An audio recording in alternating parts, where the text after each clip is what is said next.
Bom, pessoal, vamos lá? Vamos voltar aqui. Voltamos no break. Igual do Stacy aqui. O Merchan. Vai lá, Budinho. Detona aí, rapaz. Boa tarde. Bom, tenho a missão de manter vocês acordados depois do café. É menos difícil do que manter acordado depois do almoço, né? Mas a gente vai tentar. Bom, a ideia hoje é a gente mostrar um pouquinho sobre exploração de código e exploração de CMS, basicamente. Esse trabalho foi apresentado no WebSec e a gente fez algumas implementações e melhorou um pouquinho o que a gente tinha apresentado lá. Bom, essa é a nossa agenda, não vou perder muito tempo com isso, então vamos para o que interessa. Primeiro, o que é um CMS, né? Basicamente, CMS são sistemas de gerenciamento de conteúdo. Isso hoje envolve Joomla, WordPress, Drupal, Moodle e outros mais que existem no mercado. Boa parte deles trabalham com plugins e temas, são pontos que permitem customizações. Então eu pego um plugin para um módulo de enquete ou para um módulo de Twitter e por aí vai, e os temas também. E aí a gente pensou, né? Primeiro ponto, o que a gente pode explorar disso e o que daria para brincar? Antes da gente começar nesses poréns, deixar claro o que não esperar dessa apresentação, né? Primeiro delas, discutir o que é exploit ou não, a gente não vai bater em cima disso. Segundo o Reconcil, o exploit é explorar qualquer tipo de vulnerabilidade de IT ou não. Então, não esperem somente exploração de código, porque vai muito mais além disso. Demonstrar vulnerabilidades técnicas somente, também a gente vai ver que a maior falha não é técnica do que eu vou apresentar. E que eu seja dono da verdade, né? A gente erra e estamos aí para ouvir a verdade também. Motivação. Primeira delas, a Microsoft migrando alguns blogs do Live para a plataforma do WordPress. Isso representa aproximadamente 26 milhões de páginas potencialmente vítimas de um ataque. Por baixo aí, 26 milhões de blogs. Quem tem blogs aqui? WordPress. Pode levantar sem medo. Instala plugin? Não? Que bom. Vamos lá. Vocês devem estar se perguntando, né? Mas e o Kiko? O que eu tenho a ver com o WordPress e os plugins? O que isso pode gerar de problema para a gente, né? Bom, se você for uma dessas empresas, por exemplo, SAP, Pepsi, Samsung, Wall Street Journal, enfim, e todas elas, todas utilizam sistemas de blog com plataforma WordPress, ou seja, imagina você infectar ou utilizar uma plataforma de um site da Philips ou da SAP para colocar um conteúdo malicioso ou fazer algumas brincadeiras que a gente vai ver aqui que são possíveis de se trabalhar em cima de um plugin. Aqui no Brasil a gente tem o IG, todos os blogs do IG são WordPress e DGNOW também trabalhando em cima dessa plataforma. Então, alguns sites no Brasil funcionando. E aí veio a nossa prova de conceito. Primeiro, será que na hora da gente submeter esses plugins para o repositório do WordPress, principalmente, esses plugins eram analisados para ver se tinha algum código malicioso ou não, se tinha alguma funcionalidade indevida dentro dessa aplicação? Essa foi a primeira ponto de checagem, por isso que eu já falei que a gente não ia mostrar só vulnerabilidade técnica, essa checagem não necessariamente é técnica.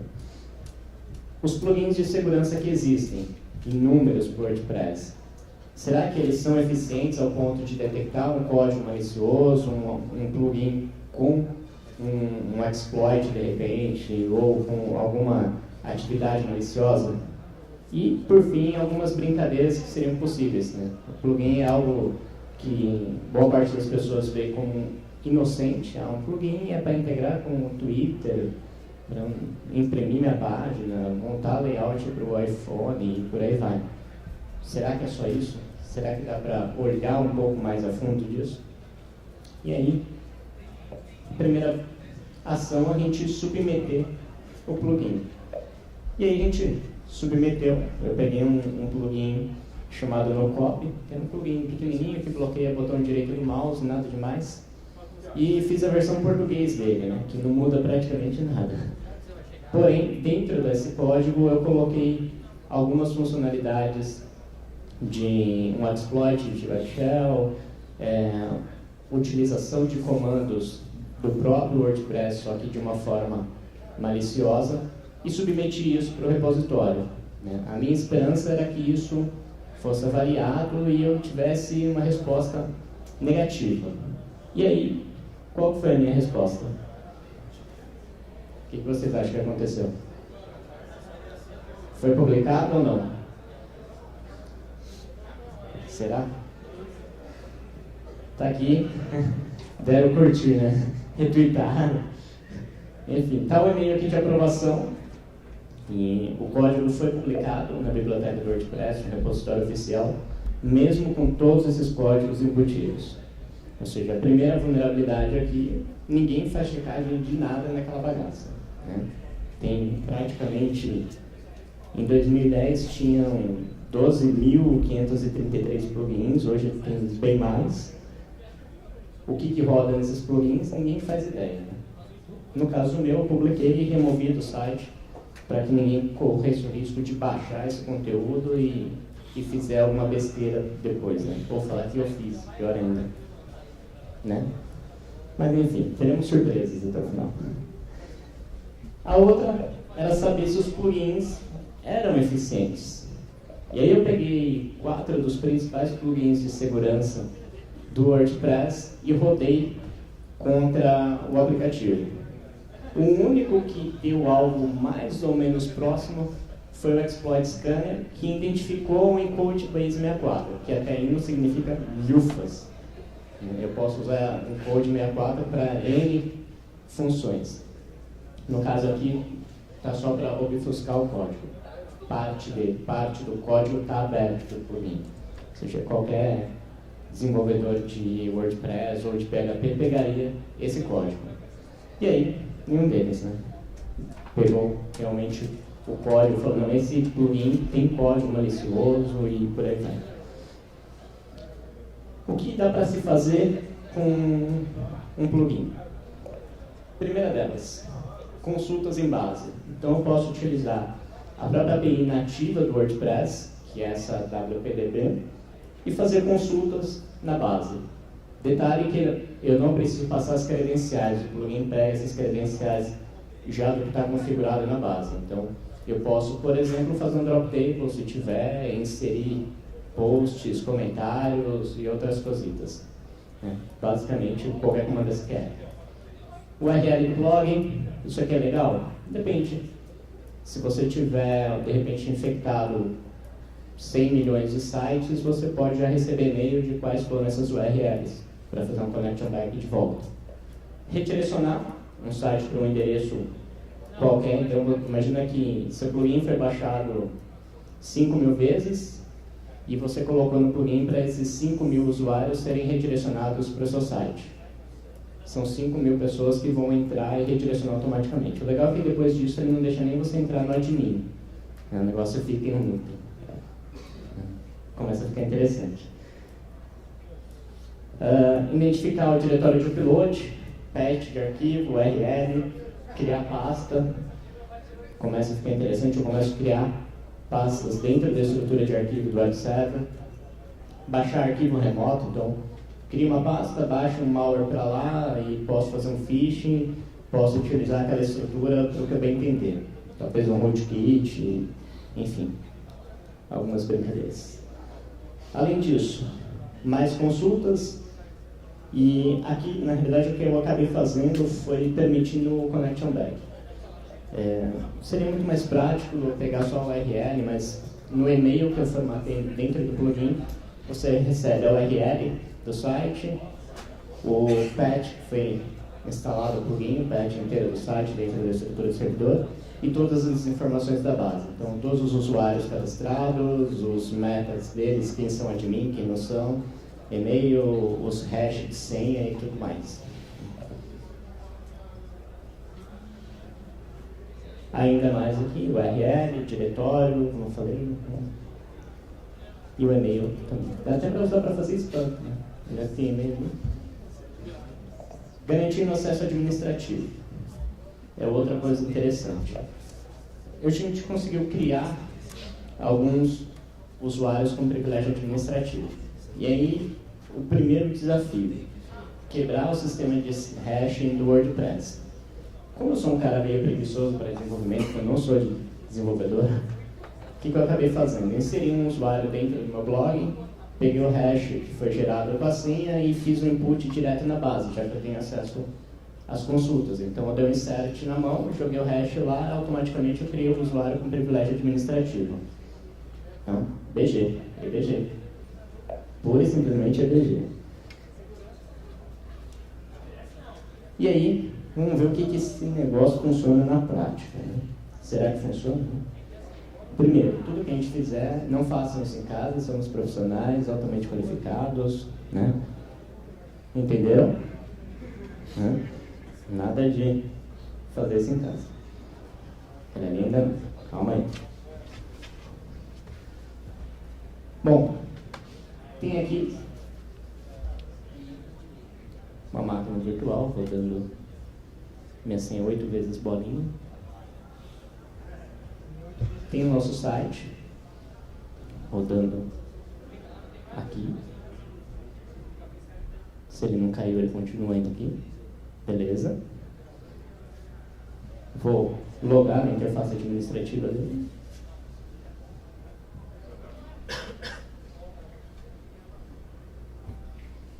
Se alguém adivinhar a senha, ganha um adesivo do Stay Safe. Enquanto ele loga, algumas informações. Dentro da pasta do WordPress, a gente tem essa pasta Pilotes, que é onde ele faz o uso do Pilotes. Aqui não tem, por enquanto, nada, só o desenho de um logo injetado.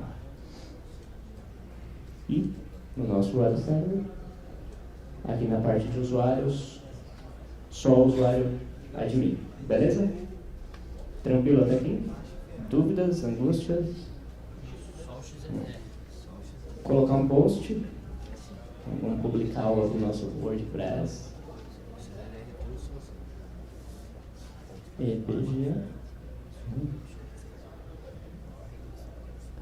Para Motil. Publica aqui. Vai lá. Se tudo der certo, a gente dá um refresh aqui, ela deve aparecer. Ó, funcionou. Que bom. E aí, a gente baixou aquele plugin do NoCopy. Não quero que ninguém copie esse código, né? Dá Ctrl+C, Ctrl+V, algo muito perigoso no meu texto. Eu vou vir aqui e vou ativar o plugin. Beleza, nada demais, certo? Exceto, já aqui no Users, olha quem que apareceu aqui. Um usuário POC. Vamos ver se ele loga.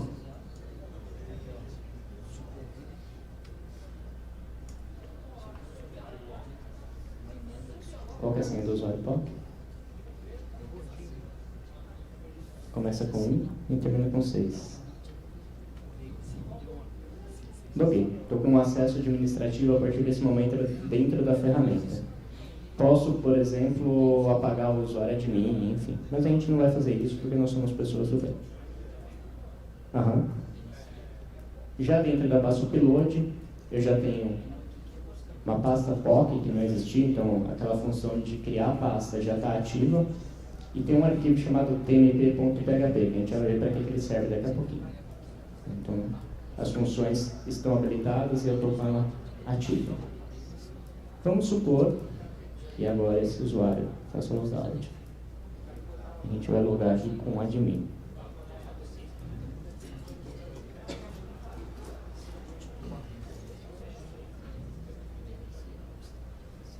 Vamos ver. Beleza. Aí o de mim foi lá e olhou assim e falou, pô, mas quem é esse raio desse usuário POC, né? Vamos apagar ele. Vamos apagar. E aqui, delete, vamos deletar ele. E aí não deletou. A gente deleta, ele continua não deletando. Vamos direto no MySQL. Vamos apagar na unha, já tem apago por ali.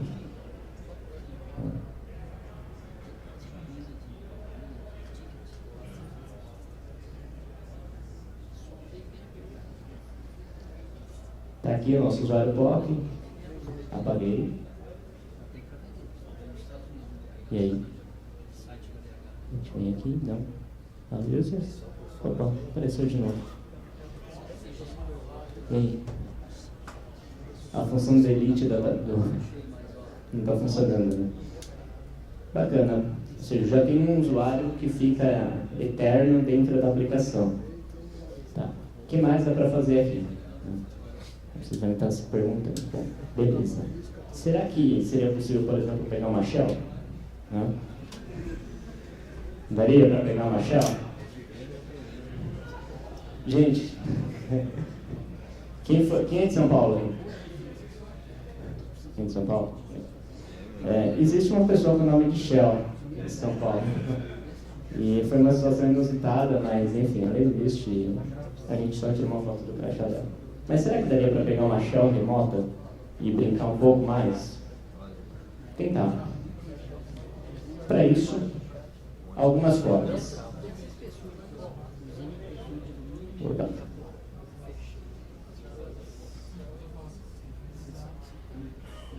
Vamos ver.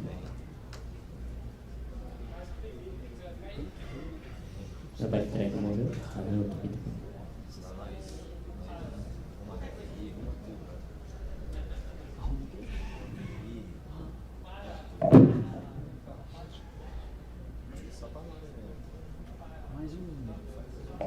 Aqui eu tenho uma sessão aguardando uma conexão de Netcat, nada demais.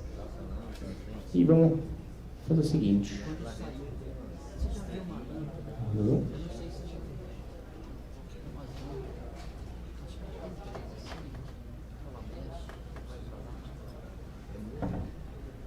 Será que vai aparecer alguma coisa aqui?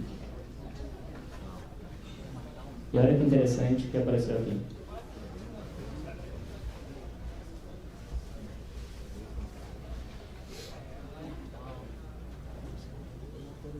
Dá para começar a brincar aqui? Sim ou não? Não, né? Eu já estou com uma shell reversa na máquina. Como eu sou preguiçoso ainda, eu não gosto de trabalhar de linha de comando, é um negócio que dá trabalho. Então, vamos fazer o seguinte. A gente volta para a VM. Lembra daquele arquivinho tnp.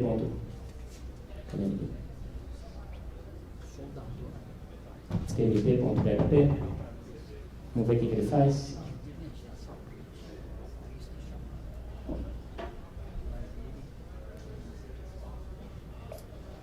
Tá aí. Uma web shell para facilitar um pouco a nossa vida, né? Interface gráfica, dá para fazer brute force já direto por aqui. SQL injection, console, mexer com arquivos. Negócio um pouco mais prático. Pegar a informação de segurança da máquina para facilitar a vida. Criar arquivo, colocar, enfim. Até aqui tranquilo, né? Seriam coisas que daria para a gente fazer. Se olhar o código do plugin em si, não tem nada de muito absurdo. Né? O que a gente fez foi basicamente utilizar as funções nativas do próprio WordPress. Deixa eu abrir por ali, que fica mais fácil. Foi usar as próprias funções do WordPress só que de forma maliciosa. Então, o que pega realmente é a questão de verificar o código. Por que isso não está sendo validado? Ou seja, daria para bloquear isso? Pouco provável, porque a gente está utilizando funções nativas. Então, para o desenvolvedor fica um pouco mais complicado. E para o pessoal que faz a verificação disso dentro do WordPress, mais ainda. Nós vamos brincar um pouquinho com ele aqui. Dá para enxergar aí? Bom, aqui é aquela parte para criar arquivo local, então a gente faria um upload, formatação do meu e-mail, bloqueado por enquanto, query de bases, a inserção dos usuários, e a gente vai brincar um pouquinho com o redirect aqui. Deixa eu comentar essas linhas. Daria para fazer um shell exec se a máquina permitisse, de repente, eu nem precisaria utilizar aquela função. E a web shell, na realidade, o que eu acabei fazendo foi, ao invés do que o Grinch apresentou de criar um arquivo ASP na mão, na realidade o que eu fiz foi deixar esse arquivo em outro lugar e fazer um download dele. Mais simples do que ficar reescrevendo o código. E publicar isso dentro da estrutura de pastas. O trecho que ele pega em base 64 está mais para baixo, que ele está ofuscado, então nada demais. Bom, eu descomentei aquela parte do redirect, e aí a hora que a gente pedir para recarregar o site aqui, no meu caso não vai funcionar porque eu coloquei o redirect para o Google. Então, se tudo der certo, ele não vai funcionar. Mas basicamente ele iria redirecionar para o Google. E o plugin, ele executa com todas as credenciais, sejam elas do próprio usuário ou do administrador. Então, mesmo logado na interface administrativa, você tem um código do plugin sendo processado por trás. Então, daria para, de repente, explorar isso ainda mais. O usuário, de repente, não tem privilégio dentro do blog para fazer alguma coisa, mas o admin tem. Então, daria para você fazer uma condição. Quando for admin, executar tais funções, por aí vai. Ele não vai funcionar porque eu estou sem internet. Então, ficaria fora aqui. E aí, o que mais que a gente tem? De conclusões no final. A camada de proteção, na realidade, ela, vamos dizer assim, a fragilidade não está nem no código. Né? A gente tem uma série de códigos maliciosos para WordPress, isso funciona em várias outras plataformas. O que acontece é que a maior discussão, na realidade, é por que isso é publicado sem nenhuma verificação.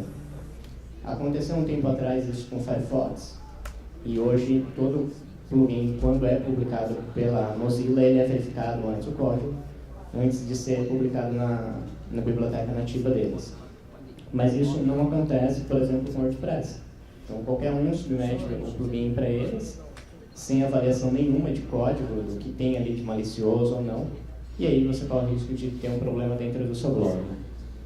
Funções que daria para se fazer, como eu falei, explorar a parte de query é algo que daria para fazer muita coisa, tá? Principalmente você acabar com o blog ali, daria para fazer, desde um drop table, um delete, insert e por aí vai. E não só dentro do WordPress, porque normalmente o administrador ele não cria um usuário só para aquela base do WordPress, ele já aproveita um usuário que está no banco inteiro, então eu posso utilizar isso para mapear outras bases e outras tabelas dentro da mesma máquina, isso dá um poder um pouco maior. Não tem garantia nenhuma, né, do que está ali, a única forma que tem de saber se tem algo malicioso ou não, infelizmente, é olhando o código. Alguém aqui que tem blog já olhou o código de plugin para ver antes de instalar? Já revisou? No meio de tantos que a gente tem. Então, isso acontece não só, como eu falei, com o WordPress, com qualquer outro tipo de blog. O que tem hoje de plugin de segurança? Ajuda? Ajuda, mas não evita o problema. Por um simples motivo. A gente está utilizando a API nativa do WordPress. Eu não estou utilizando nenhuma outra função à parte para fazer essa exploração. E simplesmente a API nativa. Como que você vai bloquear isso dentro da aplicação? É que você chegar para o Windows e falar, olha, não pode rodar dir. Dá para fazer? Não rola. Então, só olhando realmente o código e tendo um processo de revisão. Recomendações aí. Mudar nome de tabela ajuda? Ajuda, mas também não é grande o problema ali para a gente mapear isso de outra forma. Até porque ele pega dentro do WP-Conf. Mudar a permissão do upload ajuda? Sim. Mas também, novamente, não evita o problema, porque a partir do momento que você enviou o plugin para a sua estrutura, você já gravou ele ali em algo, e aí pelo menos a parte de consulta à base você já consegue. O que talvez você não consiga seja criar pasta, enviar algum arquivo para aquele servidor. Mas acesso à base de dados e mandar e-mails, enfim, criar usuário administrativo dentro daquele blog você vai conseguir. Então mudar a pasta do upload ajuda? Depende da sua intenção. Manter o WordPress com plugins e temas atualizados? Indispensável. Todo dia tem falhas, a gente tem alguns casos que foram publicados recentemente com o WordPress de fragilidades e vulnerabilidades, principalmente em cima do, acho que mostrou, né, do time, da parte de biblioteca de imagens e outros plugins que a gente tem de galeria de fotos, principalmente. Teve um recente de vídeo, enfim. A ideia é que a gente sempre tenha um ambiente de teste para olhar isso, então cria um blog de teste, monta isso dentro daquela estrutura, analisa o comportamento, leia o código e veja como funciona isso na prática. Tá? E, basicamente, era isso. O que eu queria fazer? Eu não tive tempo, dentro daquela shell, de fazer a parte de exploração de elevação de privilégio, na realidade. Porque eu estou logado naquela shell reversa com o usuário do www.data. E aí a gente tentou trabalhar um pouquinho em 2 dias, meio-dia praticamente, e a gente não conseguiu fazer a escalação de privilégio. Daria para se fazer, é possível, e por conta disso eu estou abrindo o código do plugin para quem quiser, está aí a URL, usem por sua conta e risco. Nelson, também sem suporte, igual T50, não rola, não tem 0/800 Thiago, e fica aí a critério de vocês. O plugin não está mais publicado lá na biblioteca do WordPress, foi removido, mas vocês baixam ele completo aqui, inclusive com a shell reversa, tanto via web quanto por linha de comando. Então, e aí fica a critério de vocês. O que tem de próximos passos? Olhando aquela estrutura, aparentemente tem algum bug dentro da parte de criptografia dos hashes do WordPress. Ele tem a parte de avalanche não tão bem estruturada e ele está gerando hashes para senhas iguais, parte do hash igual. Ou seja, ele não está usando salt corretamente para isso. Ainda não tive tempo de mexer muito a fundo nisso, mas tem alguma besteira ali no meio que não está funcionando direito. E aí, daqui a um tempo, eu solto isso para vocês. Era isso que eu tinha para falar. Quem quiser, os contatos estão aí. E se alguém tiver perguntas, angústias, ameaças... Ninguém? Ou ninguém entendeu nada, ou todo mundo dormindo. Perguntas? As duas coisas. Beleza. Gente, obrigado. Boa tarde.